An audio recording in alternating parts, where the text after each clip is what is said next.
ऐसी कंफ्यूजन है।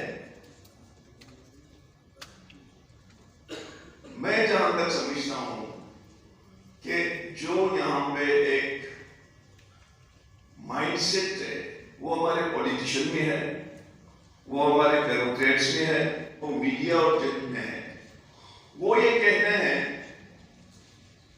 कि जी यहां पे एक जुबान है, वो है उर्दू। उर्दू के अलावा या कोई जुबान नहीं है।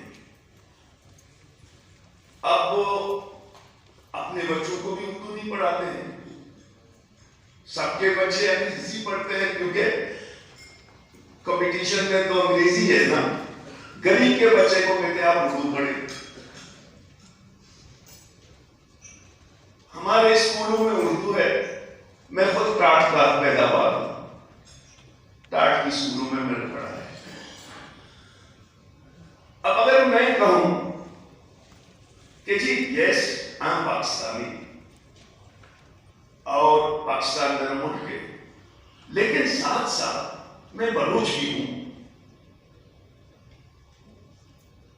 यहां बलूच भी रहते हैं, पंजाबी भी रहते हैं, पश्तून भी रहते हैं, सराइकी भी रहते हैं, सिंधी भी रहते हैं, कितने लोग। ये आपकी जब आपने ये कहा तो इससे आपकी जो नेशनल बिल्डिंग है वो नहीं होगी। मैं कहता हूं होगी अगर पाकिस्तान एक इस्तेकाम पॉलिटिकली और इकोनॉमिकली होगा तो इसी इशू पे होगा कि आपको लोगों की आइडेंटिटी को तस्लीम करना पड़ेगा। जब तक आप कितनी जब मैं पढ़ता था,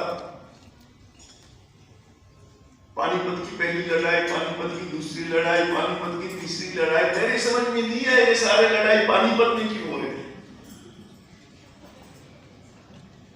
बाद में पता चल गया जब मैं पानीपत चला गया तो देखिए इस तरह नहीं है। आप गोरी पे फख्र करें, गजनवी पे फख्र करें, मुगल पे फख्र करें, लेकिन क्या यहाँ इंडिजीनियस हिस्ट्री नहीं है?